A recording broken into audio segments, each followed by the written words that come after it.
anyone watching who remembers their childhood in school probably didn't get this opportunity to play Dungeons & Dragons at school.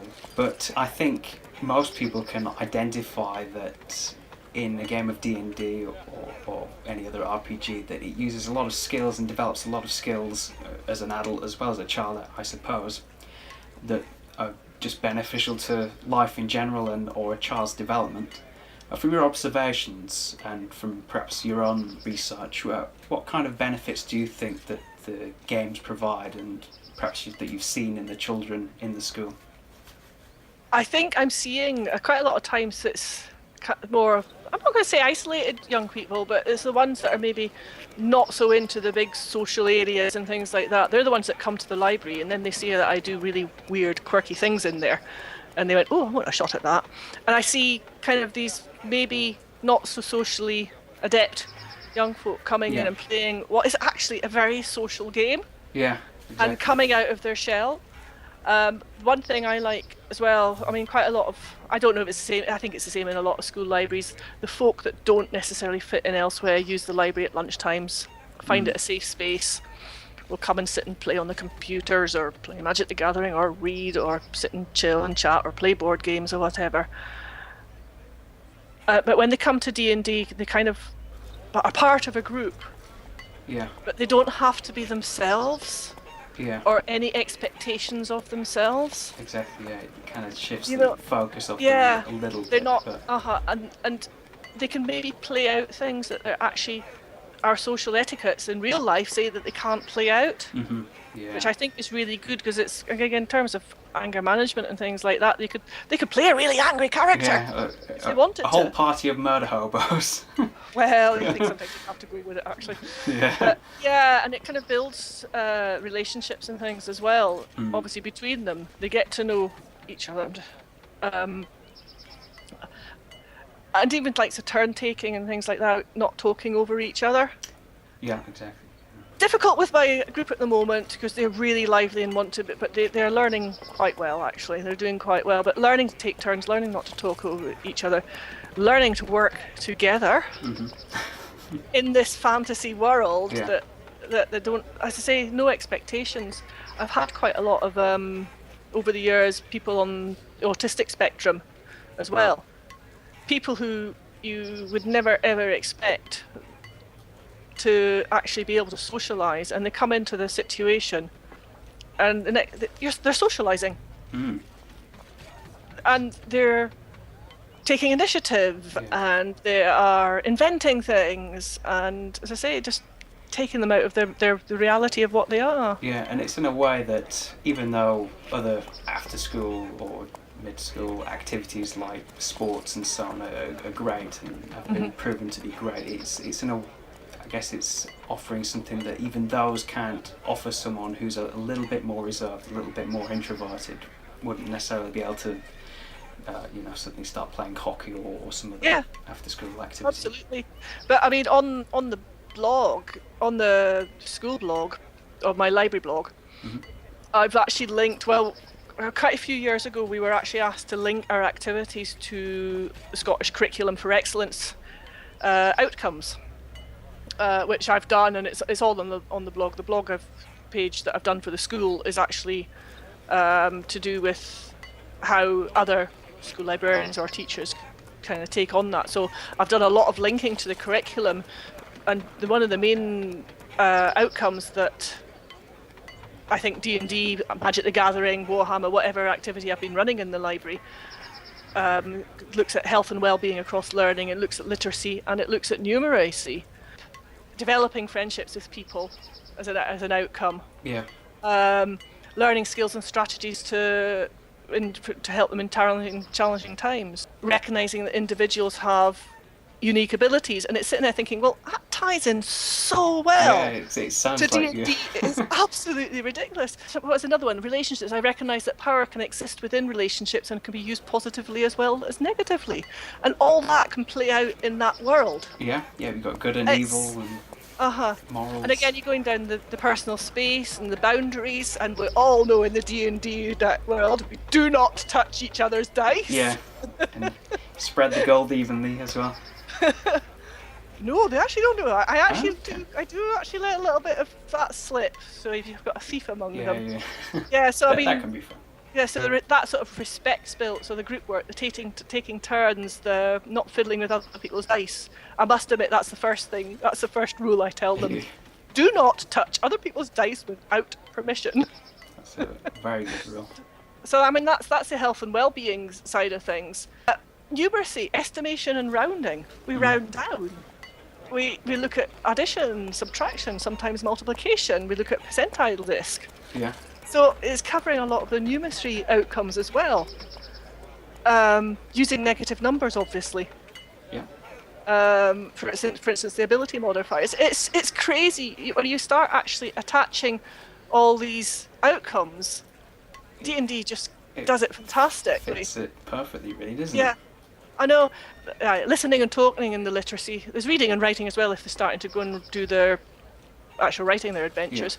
Demonstrating knowledge and understanding of a range of verbal and non-verbal communication. So communicating their characters' actions and acting out them if they want to do the full-blown role play. This is what really gets me excited, is that all these outcomes in the curriculum, which are used in and subjects, recognising those connections to are just something. So those are all actually those outcomes are actually on the library blog. Plans and creates increasingly detailed spoken text. So that's those guys that are creating their own adventures. I so on. think perhaps Wizards of the Coast maybe wrote this bit of the curriculum. Maybe, I don't know. I know. Sounds like it. Collaborative storytelling, and that covers engages respectfully and confidently with others in different contexts, relevant ideas, knowledge and opinions. What can be said? It's just incredible. Yeah. I'm getting excited about it already. Thinking about how I'm going to build this in for next term. Yeah, brilliant. Basically, those three outcomes, the health and well-being, literacy and numeracy, are the key whole school, across school outcomes for our curriculum that all departments have to work towards. And you've seen the results of these benefits kind of play out over the last 15 But years, I guess. So they might just play for a term, but they still go away having learned something. Yeah. So that goes on to the fact that a lot of your original players and the first few years of players are now adults, I suppose. Do you know if any of them have carried on playing beyond? It sounds like some have playing it in university, but I know through siblings that a handful of them are still playing. I know through, again, siblings, cousins or whatever, that actually there's a couple that are actually wanting to play again. So a few are still playing, as far as I know, and I hope maybe one day we can have a reunion. If you see this, come, get in touch. Let's play D&D. Yeah. How are the games currently funded in terms of the books, dice, miniatures and other gaming materials? Do you get a budget with the school, or? Like all in education, we tend to fund our own resources. Yeah. However, the books that I've got, I managed to get a set of the core rule books for the library, which I prefer them not to be borrowed, because if they break I won't be happy because they're expensive. But I got extra funding over and above my budget to buy the core rule books. And I think the same must have happened, the same happened for 4th edition. I got extra what we call activities funding to help fund the activities. Dice, I think the 8 sets of dice I have in school were all mine. Miniatures are all mine, although I actually stopped taking them in when I thought they're expensive. They are the D&D minis. Really. I haven't bothered buying any more. When I was buying them, you were getting, say, 3 kobolds for about £2, whereas now you're paying £2 or £3 for a kobold. Yeah. It's ridiculous how expensive they've got.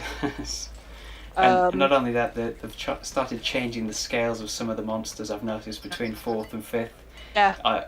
Monsters that were large are now huge. And I know, yeah. I'm not that into it. I haven't noticed that. I swear it's a conspiracy to get us to be. buy more miniatures. Yeah.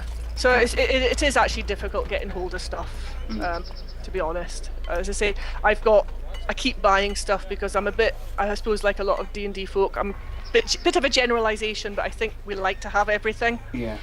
Possibly. I know I like to have everything of a Definitely. set. And speaking of getting hold of stuff, the Orkney Islands are quite remote. Now, I've looked on the map, and for anyone who is unaware of where these islands are, think north of Inverness, north of John O'Groats in the North Sea. Yeah. A small cluster It's an hour and a half ferry journey to get here. Right. So from Scarborough. I'm guessing there's no gigantic game shop down the road or anything like that.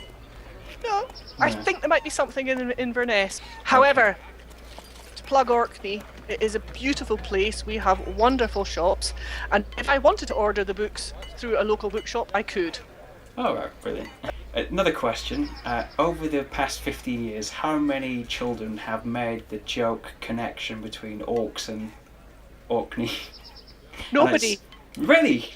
I'm surprised. I never even thought about it. I know it's spelt in the kind of Games Workshop way, but I just thought that, with a K instead of a C. But do you know what? I don't think anybody ever has. Oh wow! I'm proud to be the first. I'm interested in you telling us more about the work you do with the ponies and the horses. Tell us a little about that. Oh gosh, been working with horses for nearly 30 years. So I fell into that, just helping somebody. I had my own pony who died, unfortunately, 2 years ago, just old age.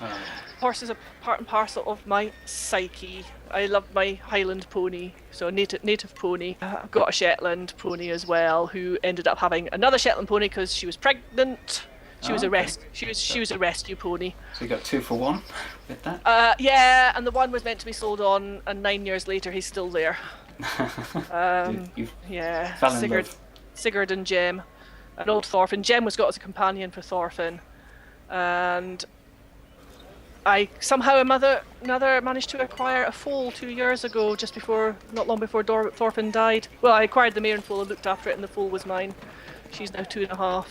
She's a half Highland, so I've got interesting times ahead because her brain works so differently to the old boy did. Yeah, love the horses. Used to love riding when I was youngster down in Rossshire through the woodland, all through the woodland tracks, over moorland as well, which is quite fine because the Highland ponies I rode them, mountain and moorland ponies. It worked. Yeah. And again in Orkney, I've got lots of tracks where I am in Orkney as well. So it's just a way of getting out and escaping and switching the brain off. Yeah, it sounds like that would do the job nicely.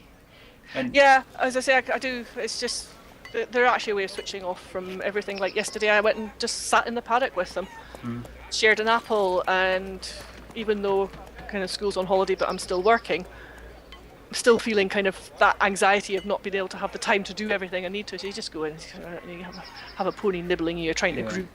It's quite grounding and calming, I guess. Absolutely, yeah, absolutely. They're hard work. It is hard work, especially when you have horizontal rain and snow and force 9 gales in the winter. And I believe you've entered some shows as well. I have, yes. I've been competing for all the time I've been working with horses, so my baby horse has done quite well this year. Well, this last 2 years, so I do like it. I must sometimes, you kind of resent it sometimes, though it's hard work, but then you go out, step out the back door, and you have 3 ponies whinnying at you. Yeah. It's a labour of love, I guess. Yeah. It's the same with D&D. Yeah, it's either 3 ponies or 4 cats meowing at you for food. Yeah, I've got 2, so. And with D&D, horses and ponies are almost like staple. They come up a lot. They're a staple. Yeah. And I know, for me personally, whenever there's something that you need to have a knowledge of, like, for example, I had a campaign where I needed to do ship travel and understand about streams and the different parts of a ship, which I've obviously forgotten now. Very conveniently. You just play Assassin's Creed Black Flag. all that. Well, obviously with the horses, I don't necessarily need to do the research. Exactly, that's the point I was getting to. Do you know what? I don't think I use horses that much in D&D. One, because I think the metagaming issue really comes into play there because I know so much about them. Yeah. I do use a horse in Ravana. Kind of the description, a tall black riderless horse comes galloping round the corner, sliding to a stop in front of you losing its footing, hind leg slipping from under him. It is quick to get up and starts to back away, looking fretfully from the direction it came from. The lathered neck is streaked with blood on its withers and haunches. You see bloody wounds. The reins hang loose, broken at the buckle. The harness is plain except for a fine silver curb bit. The saddle is missing a stirrup and has moved to one side. The cloth has been torn at one corner, and the remains of a black embroidery can be seen. A howl rises on the wind. So yeah, I can describe things like that. But in terms of using horses, so when you're trying to calm that horse, Yeah. are these adventurers, do we have an assumption that these adventurers know about animals or horses? At level 1, would they? Well, Should I mean, they? in 5th, I But guess then they'd have the in animal that handling. in that pseudo-medieval world. But yeah, the metagaming kicks in a little bit because I know too much. You overanalyze the topic, you know. I overanalyze quite a lot. And to be as a horse person, I suppose that, as I say, that's where your animal handling check comes in. But as a horse person, if you've just come across a horse, I mean, most of my players, when they've done this, I think I've run 2 groups through this in its other incarnation, and they said, right, I want to ride this horse. I'm sitting there thinking, you can't. You haven't spent months learning how to ride a horse, or have you? So then your animal handling comes in. But can they? You know, it just that's where the real life kind of hits me. It does mean you can describe things, and you can put the right sort of horse for the right situation and things like that as well. You can describe the tack and the harness. I carriage drive my grey Highland pony. I used to carriage drive as well. So I know about driving a cart. So whenever there's a wagon in the world, then you've got that down to a T. Absolutely. Because I mean, if I'm a player, in my head I know about horses, but my character might not. Yeah. I imagine that's probably the worst bit, is being a player and having the DM stumble through descriptions of horses and how this stuff works, and spotting the mistakes and trying not to... Occasionally, I watched a bit of a stream last night and the horse came up and I thought, no, don't type, don't sit on fingers. Sort of thing. As I say, it is suspending belief. Yeah. Although I still, in terms of suspending belief, I still want to know, having watched so many films, Lord of the Rings, every year for the last however many years it's been out, do shut swords even, swing when you pull them out of the sheath. Oh, make like a shing? Yeah. Not sure. I suppose if it was a metal sheath maybe inside. I don't think why there would be. Unless it's to sharpen the sword a bit. Yeah, and if you can't, again, going with the archery side of things, I've done archery, you'd have a side quiver, but all these films, they all seem to have them on the back, but your arrows are like, and I was on a 28-inch arrow when I was doing my archery, which is it was quite long. You're not going to go like that, because you'd have to go and down. It's a shame. My old DM of a game I used to play in had done a lot of like sword fighting training and stuff, so I'm sure he would be able to answer that. But unfortunately, I'm not in communication with him at the minute. So it's all these little things, because I kind of want my fantasy world to be real. Yeah. You know what I mean? Yeah. But if this doesn't happen in reality, or if this doesn't, but then you've got to say, no, it's a fantasy world. Yeah. We have magic, for heaven's sake, so don't worry about the realities of it. Yeah. That's very true. At the end of the day.